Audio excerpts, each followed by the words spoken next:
Now, the Friedkin Group have paid off the club's £158 million debt to MSP. How pleased are you by that news? I'm absolutely thrilled. They've always been very insistent in their dealings with Roma. And I've been hearing this from everybody I've spoken to, that they believe actions speak louder than words.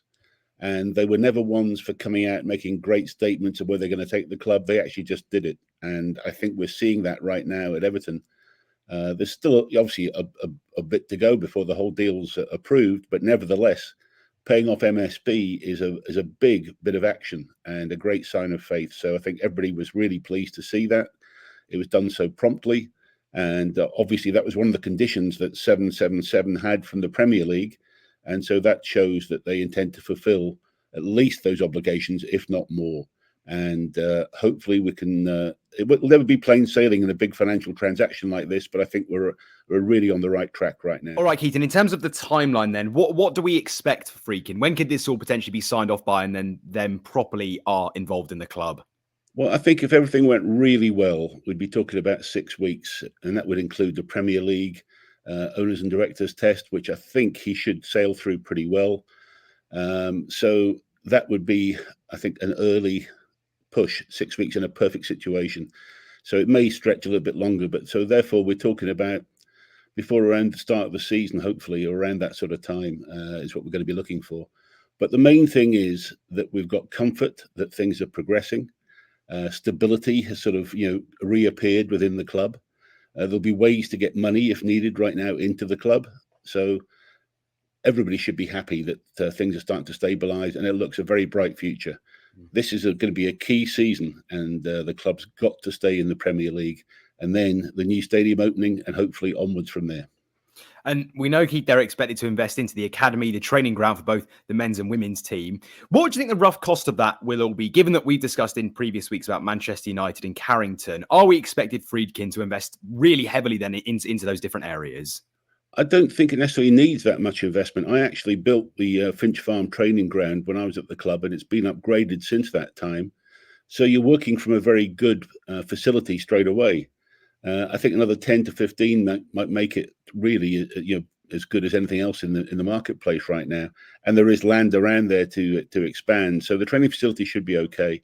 And that's where the academy is also. So it'll just be a case of increasing the size and perhaps putting in things like a hotel for the players. Those sort of things are the areas that you might want to look at. But overall, he doesn't have to spend that much to make it first class. And are all these early signs, Keith, are they all positive? What's the general census amongst Evertonians? And is there any doubt at all about sort of the issues that the club has faced over the previous sort of 12 months? Or is it now all looking smooth sailing?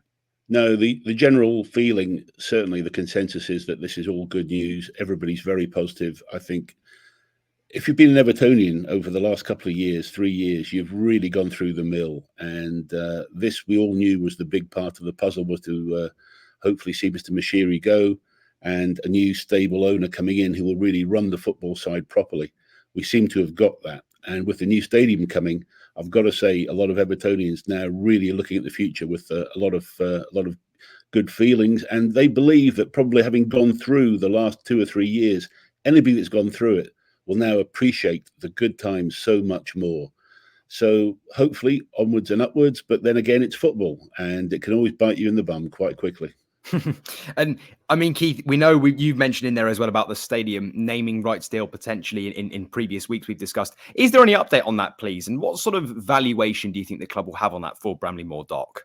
Well, the interesting thing about a naming rights deal is that I've been involved in a number of them over the years at different facilities.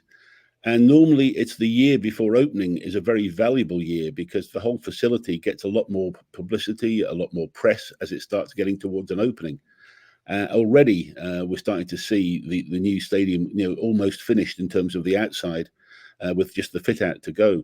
And there's about less than 6 months to go now. So I would expect to see a naming rights partner coming forward sooner rather than later. There has been one of the top agencies appointed to try and do this job. And I'd expect to see something announced pretty soon over the summer. Certainly, possibly the start of the season could be a good time to do it and give them a chance to leverage that whole excitement around the opening of the stadium and the stadium being finished. And let's not forget, it gets finished around Christmas this year.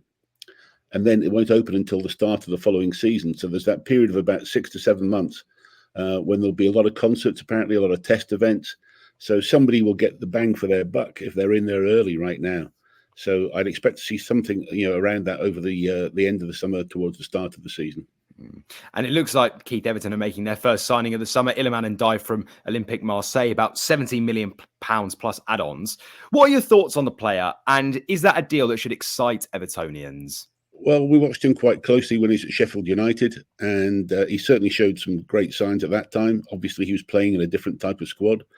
I think he is going to be working with Doucouré in terms of the two of them can be almost replaceable. And I think that's the sort of position that Dyche sees him in, as a number 10-ish sort of player. Young, strong. I think Dyche is the perfect manager for him.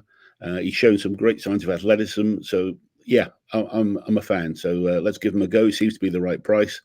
And his work ethic will be the thing that will make him successful under Sean Dyche, as we know. And will this fully be backed by Friedkin? Do you think this is a statement of intent, really, Keith, a sign of things to come for Everton potentially this summer? Look, I think already Friedkin would have sat down, or at least I think it's his son who's going to be more in charge of Everton rather than Dan himself. He'll be working across both clubs, as I understand it. They will have sat down with Kevin Thelwell. They'll have seen what needed to be done, and they'll have made an assessment of the urgent situations and positions that need to be filled in.